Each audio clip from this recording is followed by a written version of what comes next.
Hello my random viewers and welcome to Randomly Offensive. Today we are going to be finishing Heihachi Mishima's storyline in part 4. Now if you have not seen the previous 3 parts, absolutely go check those out and come on back, that way this all makes sense to you. Now with all that being said, Tekken 4 is the first sequel to Tekken in the PlayStation 2 system. Now, of course, there was Tekken Tag, which was the first Tekken game, but it is not canon, which is why you guys probably noticed I skipped it. And I will be skipping Tekken Tag 2 as well, because they are not canon and they do not improve any story arcs for the characters. So, with that all being said, let's finally finish off Heihachi's storyline and use him to set up all the other story arcs that we will be talking about. So when we last left off with Heihachi Mishima, he just discovered that his son Kazuha's body was found by the G Corporation and was being contained and held at the G Corporation. So Heihachi sends an army of gun jacks, to capture the body of Kazuha so that he could extract the devil gene. However, Kazuha had been reborn and easily defeated all the gunjacks. So Heihachi decided to start another Iron Fist tournament to lure Kazuha so that he can extract the devil gene. Now, of course this works. Every time he hosts a tournament, Kazuha can't help but join. His passion for fighting, but also his desire to just beat his dad in every way is too much of a driving force for him to not join the tournament. And of course we get all the classic Tekken 4 characters. However, we will not cover any of them today because they are not involved in Heihachi's storyline, not one bit. So, while the 4th Iron Fist tournament is taking place and the world watches the tournament, Heihachi searches for the body of Jin so that he can also take Jin's devil gene and extract the devil gene and use the devil gene to create something in order to have the ability to combat an equal threat like the ogre or another being who has the devil gene, right? Heihachi is actually successful in finding Jin Kazuma's body, and he takes Jin's body to the dojo and ties him up with chains and has him hanging in the dojo. Now, when he returns to the Iron Fist tournament, Kazuha, of course, has managed to win every round and is waiting to take on the champion, Heihachi. Now, this is almost an exact replica of what happened in the first game. You know, Kazuha's fighting so he could beat his dad, and he ends up being victorious. However, instead of being in the middle of a forest, the final battle, the championship battle, is taking place in a ring with tons and tons of people watching. And Heihachi's doing this on purpose. He wants the world to see the devil gene or the devil form for themselves if Kazuha changes. Unbeknownst to him, however, Kazuha does not have the ability to transform into the devil. Not yet, anyway. So being so close to just now being reborn, he has not developed that kind of strength yet. And so this version of Kazuha is far weaker than what he fought in Tekken 2.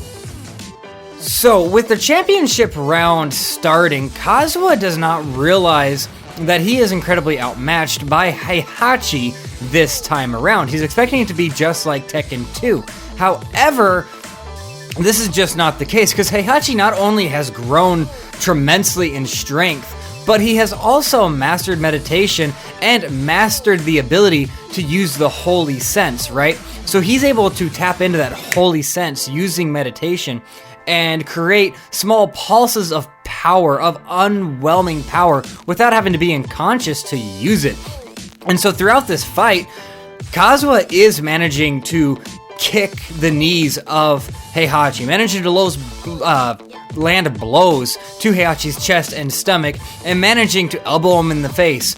But when Heihachi delivers a blow, every time, like the split second before he actually connects with Kazuha, he unleashes that holy sense, and it just enrages the electricity around his arm and allows a burst of power that Kazuha just cannot handle. And so he beats Kazuha to a pulp. This is a very one-sided battle. Now, the Holy Sense actually has certain circumstances where it can work and where it cannot work, and we're going to have to delve into that more. But as far as going up against Kazuha goes, the Holy Sense is just an incredible tool, and it's very effective at beating him down and taking the fight. Now, Kazuha does not get killed in this fight. For a change, Heihachi does not kill his bloodline. He decides to not kill Kazuha outright, and when he allows Kazuha to stand up, Kazuha's very confused, and the first words that come out of Kazuha's mouth are, "What did you do with my son?" And Heihachi tells him, like, "Hey, you want to see your son? Follow me. I'll show you where your son is." And so, hours and hours later, Kazuha has been following Heihachi for hours, and they finally arrive at the dojo. And when Kazuha walks into the dojo, he sees his son being chained up and held in the air, right? From the ceiling of the dojo. And by time he actually reacts and turns around to ask Heihachi what the hell's going on, these chains come out of the ground and wrap around Kazuha, holding him up in the exact same way as Jin Kazama. Now, with this being said, it only takes so long before Kazuha can escape, while Heihachi Mishima is having a villainous monologue like they always have to do, and is telling Kazuha that there is no way he would bring these two in without having a leash to contain them, and that he needs to extract their genes, not only to cure them from the devil gene so that they could live freely for the rest of their lives, but so that he can create another one of them properly, and can create one of them that he can actually control. And Kazuha does not like the sounds of this. He does not like the fact that one man can use his blood to rule the world. So he manages to break free of the chains. However, this is horribly timed, because this is when Kazuha finally wakes up. So, for reasons that we're going to have to get into when we cover Jin's story, when Kazuha wakes up, not only does he see his grandfather and his father, not knowing that his father was about to be the same type of victim, just standing there looking at him. So he's like, my father and my grandfather have tied me up and are holding me hostage, and I have been dead or passed out or unconscious for God who knows how long, right? And so Jin manages to break free, and the first person he goes after is Kazuha, and he's screaming Kazuha's name. Something happened while Jin was unconscious, and he has incredible anger towards Kazuha, even though he's never met his father. He knows exactly who this guy is. Now, upon reaching Kazuha, Jin does not engage in this epic battle that you would expect from these Tekken characters. However, epic battles are soon to come, do not worry. But Kazuha transforms into his devil form almost immediately, and the tremendous amount of power far outweighs and far overcomes the kind of power that Kazuha showed even when he was in his devil form. And with one smooth roundhouse kick, he just knocks Kazuha the fuck out, and he just goes flying across the dojo, and he's done, son. He is out of the game for good. Game over for Kazuha. Now, Heihachi laughs at this. He finds this very laughable that Kazuha was knocked out so easily. And Heihachi is not worried at all. He has his holy sense, and when he taps into it, he's incredibly powerful, and he has perfected his holy sense even more since Tekken 3. So, in this fight beginning, Heihachi and Jin Kazama finally decide to fight once again, and Heihachi taps into his holy sense, and when he delivers a punch, it has literally no effect on Jin Kazama, and Heihachi is appalled by this, because it was not the fact that Heihachi wasn't strong enough, it was the fact that something was actually stopping his fist from actually causing damage to Jin. So it wasn't a display of strength, it was more of this weird spiritual thing going on. And Jin decides to deliver this a blow, and decides to throw a punch at Heihachi as well right after this, and Jin's punch does no damage to Heihachi. And now they're both really freaking confused, and the game doesn't really go into explaining this. However, the manga does. So, according to the manga and according to the little books that come with the special edition of Tekken 4, is basically an explanation of the Holy Sense only works on satanic and demonic beings. The Holy Sense will only beat those who have evil, right? Or are consumed of evil.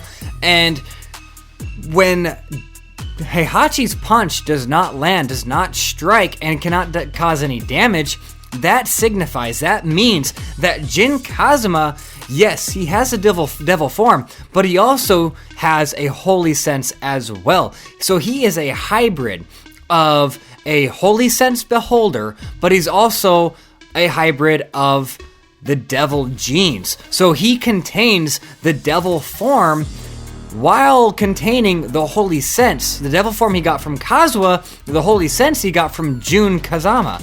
And so that is why his devil form looks so much different than Kazuha's devil form. And now these two kind of understand that while Jin is in his devil form, the reason he's so strong is because he's also tapping into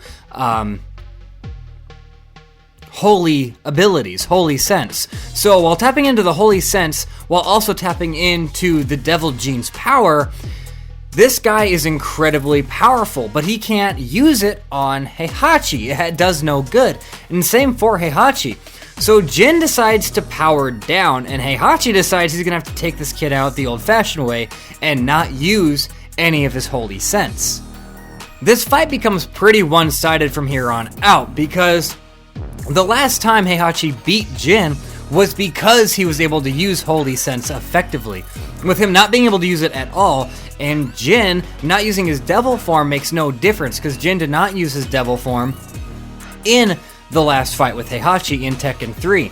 So, these two engage in battle, and Heihachi throws a raging elbow that Jin manages to block using a reverse elbow, catching Heihachi's elbow in the palm of his hand, and by flicking his wrist back to where his wrist was pointing to the ground, he flips Heihachi. However, Heihachi does not fall on the back of his head the way you'd expect. In fact, he can manage to flip in the midair, and he delivers a high side kick, which Jin manages to dodge. Now, at first, this is almost identical to the time Heihachi fought Kazuha. Heihachi is remembering his fight with Kazuha because he is throwing straight, strong, solid attacks and straight, solid, strong kicks. However, Kazuha's blocking them in a karate-style chamber block form while delivering returning hits and parrying and counter-striking, while Heihachi is doing the exact same, and it becomes a back and forth game, with neither one being able to connect with each other, blocking and dodging each other's hits, while trying to return with a counter-strike, with that also being blocked. So this becomes a mind game on top of who has better training and who has better style. Well, eventually Jin gets sick of it and completely changes format. And now he is ever so slightly moving his shoulders and moving his feet to a way to where he's just ever so slightly moving enough to dodge Heihachi's attacks, with barely having to put any effort into the dodging techniques. He's also blocking using a more loose arm style while catching Heihachi's kicks and punches, but allowing his feet to get moved back to the pressure. Is this sounding at all familiar if you watched part 2? Well, it should be freaking familiar, because this is the same style that Wang used, and Heihachi is really confused by this. How is it and how is it that Jin knows the exact same style as Wang? Where did Jin learn this, right? And this actually starts giving Heihachi horrifying flashbacks, because that was one of his hardest fights, aside from Kazuha. So Heihachi starts pulling his punches because he knows that most of them are going to start missing and most of them aren't going to inflict any damage, so there's no point in wasting energy on punching air. And as soon as he starts doing this, that is when Kazuha starts mixing the Heihachi Mishima's karate style with Wang's traditional kung fu. And this creates a fighting style that Heihachi cannot defend against and cannot fight against. And so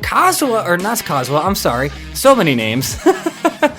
Jin Kazuma starts taking the advantage, and the fight starts going in his favor because he's fighting with this perfect combination of the Mishima Zaibatsu karate form with Wang's traditional kung fu.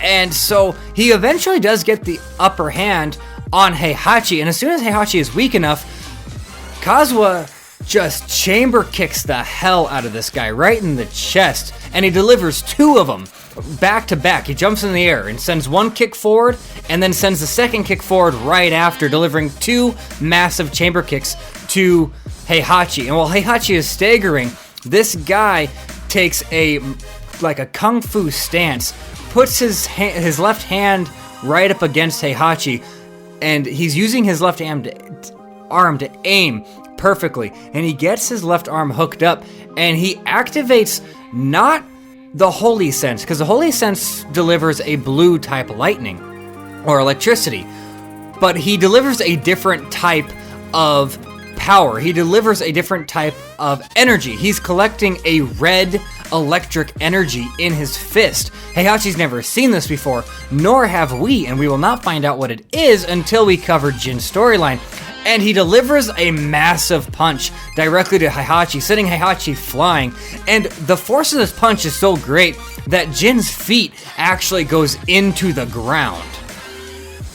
Now, with this, Heihachi is beaten, and Jin Kazuma goes back to his devil form. He has full control over the devil form, unlike his father Kazuha, and he flies away. Well, Heihachi is down for the count, and as he starts to wake up, Kazuha also is starting to wake up. And this is the last time that Heihachi sees Jin Kazuma. This is the last time that these two cross paths. And now we get to kick off Tekken 5 and go into the Tekken 5. Now, somebody sends an army of gunjacks. And it's not Jin, it's not Kazuha, it's not Heihachi, but it's someone else. And they send an army of gunjacks to eradicate Heihachi and Kazuha. And as they surround Heihachi and Kazuha in the dojo, Heihachi and Kazuha have to finally team up. And it's father and son back to back fighting this army of gunjacks. And they're doing okay for themselves. They're doing a good job until Kazuha decides to abandon Heihachi. And Heihachi gets outnumbered. And then all the gunjacks decide to self-destruct, blowing up the entire dojo with Heihachi in it. And so now everyone is pretty sure that Heihachi has just died. He's a dead man. And Heihachi's father, Jinpachi, is the one that took over the King of the Iron Fist, and he is now ruler of the MFE. Now, that whole saga, the Jinpachi saga, is going to be a big part of Jin Kazuma's storyline. But with Heihachi, it's not as part of his storyline at all. In fact, he's sidelined for all of Tekken 5. He wakes up just a little bit, but it's right after the Tekken 5 events and the Tekken 5 tournament. And so he wakes up and he awakens to find out that Jin has taken over the MFE. This angers him, and he decides to go and retrieve it back because he is the rightful owner, the rightful head of the MFE. On the way there, he meets a new character named Raven. Now, when Raven sees him, he's like, "Hey, I thought you died like months ago or a year ago." And Heihachi's like, "No, an explosion can't freaking kill me. I'm the King of the Iron Fist, you dunce," right? And so, for reasons that Heihachi does not know and reasons that we'll have to find out in the future, Raven does start fighting Heihachi. However, their fight is cut short. So right as they were actually starting their battle, Raven gets called back to headquarters because of the outbreak of World War III started by Jin.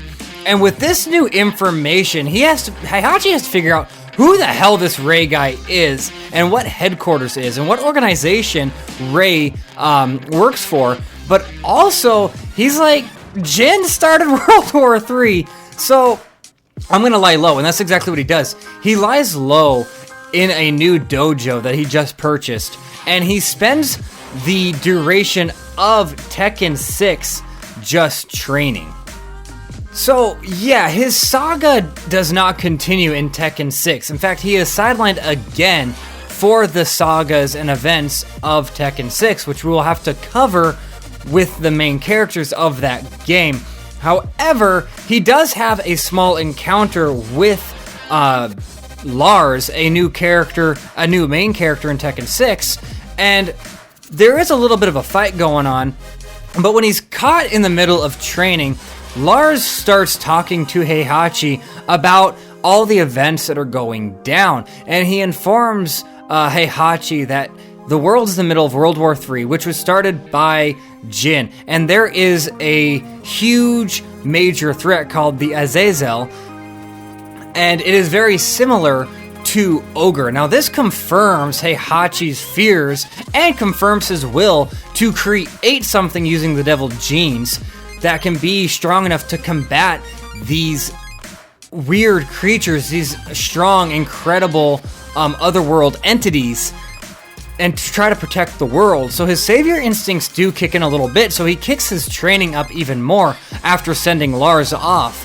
And he does learn while talking to Lars that Kazuha is starting to take a much bigger part in this world war as well. And so both his sons are gaining power quite incredibly, but that is honestly as much as we have with Heihachi Mishima's storyline in Tekken 6.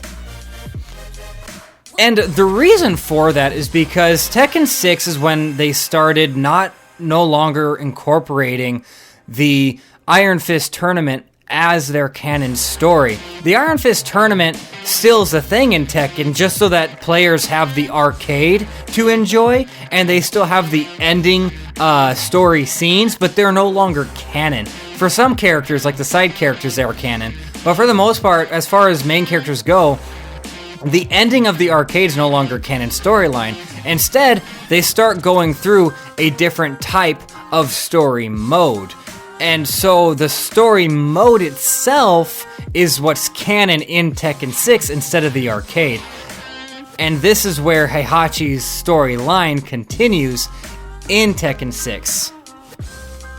And so now we kick off with Tekken 7, the final installment of Tekken to this date, to the date of my recording this video. And so Heihachi hears that Jin sacrificed himself to defeat Azazel, and he decides it's time to take back MFE, right? And so that's exactly what he does. He marches in to the MFE, and he just dominates the Tekken Force soldiers. I mean, they shoot freaking rockets at this guy, and his training has been so efficient that he just kicks them away and punches these rockets away, and he just destroys every single Tekken Force. He fights his way all the way up to the top room where he meets Nina. Now, of course, Nina has been around since the first game, and so we're going to have to cover her storyline in the future since we are almost done with Heihachi's storyline. But anyway, Nina, as a final defender, decides to take on Heihachi, and Heihachi does manage to beat her because she's a very skilled, very incredible fighter, but she's not quite at the same level as the people who attain Holy Sense or Devil Genes. So with that being the case, Nina becomes Heihachi's right-hand woman, and Heihachi begins to rebuild the image of the MFE, because they just finished World War III, and Heihachi is an incredible spokesperson. He knows how to win the favor of the people, and he knows how to gain the trust of leaders. And so he starts incorporating everything he incorporated in Tekken 6, making the Tekken Force handle disputes and feed the poor and take care of third world countries. And this does start gaining the favor of Heihachi. Now, Heihachi decides that it is finally time for the world to make up their own decision about the devil genes. And this is a huge story arc development for Heihachi. He has decided that it is no longer his choice to decide what is and what is not a danger or a threat for the world, but it's time for the world to decide. So, in this time, this uncertain time that no one else would ever even think of doing, he decides to announce the final Iron Fist tournament. And he's doing this with the intentions of having Kazuha join, just like he always has, and showing the world his devil genes, because Heihachi's pretty sure now that Kazuha has been reborn long enough to where the devil genes have resurfaced, and he wants to show the world Kazuha's devil form. So, with the Iron Fist tournament on the way and kicking off, Kazuha does not join. And this throws Heihachi off, but Kazuha does not join the Iron Fist tournament. So he decides to change strategy. Though he does not stop the Iron Fist tournament, he lets those side characters have the spotlight, which is very exciting. I can't wait for Tekken 7 whenever I cover these guys' stories, because they'll be the most exciting story arcs of every character. Literally every character just peaks at Tekken.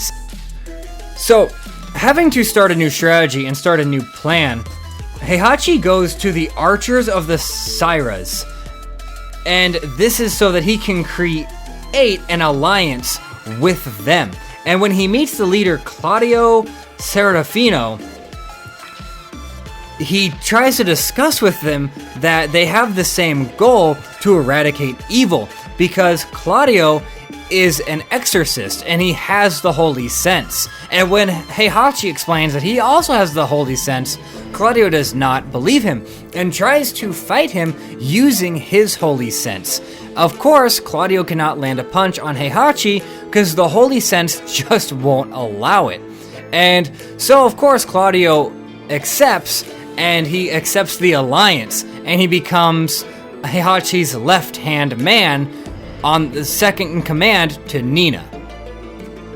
Then Nina actually finds sightings of Jin Kazama and is ordered to send a search party for his capture. However, nothing actually comes out of this. So, Heihachi is then attacked by this mysterious man who is incredibly powerful. Heihachi was in the middle of meditating in his dojo, and this guy just comes in and says that he is here to avenge Kakami. And so Heihachi is shocked. He's like, how the hell do you know that name? Because this guy just mentioned the name of his wife. And so they engage in battle, because the only answer that this guy would give Heihachi is that he is the man with the fists who have no equal. And Heihachi takes that challenge and just starts fighting this guy.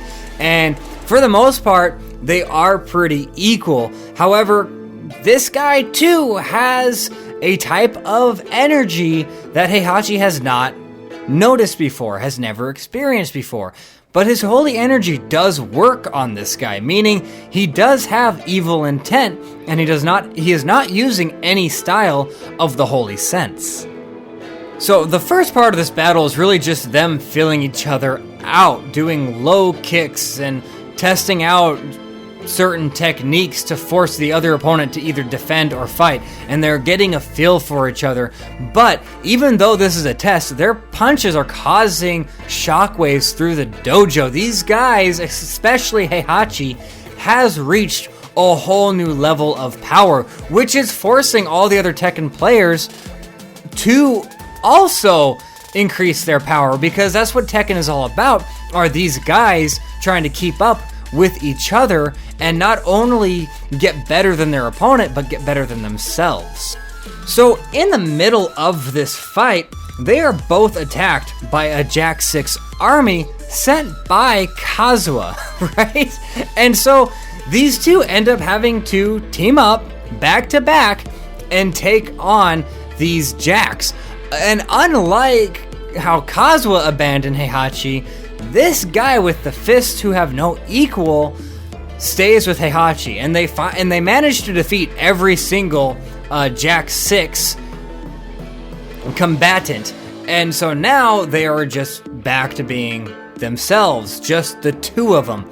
And that is when it is revealed that this mysterious man's name is Akuma, and he is a fighter who's been around for a very, very, very long time, and his connections with Kakami is the mere fact that he was assigned to protect her. And when he woke up, which we're gonna have to get into when we cover his character, when he woke up, he realized that she was gone. So he must avenge her instead of protect her. And that's exactly what he sets out to do.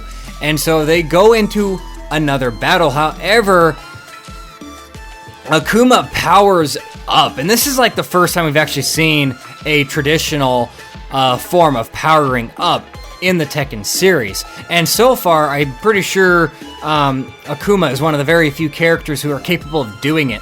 And so he powers up and becomes just this tremendously strong guy. And Heihachi doesn't stand a chance. He tries to fight back, but he just can't. Every punch is unblockable, and every strike is too fast to dodge. And Heihachi is outmatched, and Akuma delivers a hand palm strike directly to Heihachi's chest, knocking Heihachi down breathless. Akuma takes this as Heihachi being killed, and so he leaves for his next target, which is Kazuha. Now Heihachi takes advantage of the fact that Kazuha thinks he's dead and goes back to the headquarters. And this is when he calls upon a journalist, and this journalist comes up and he tells the journalist his life story.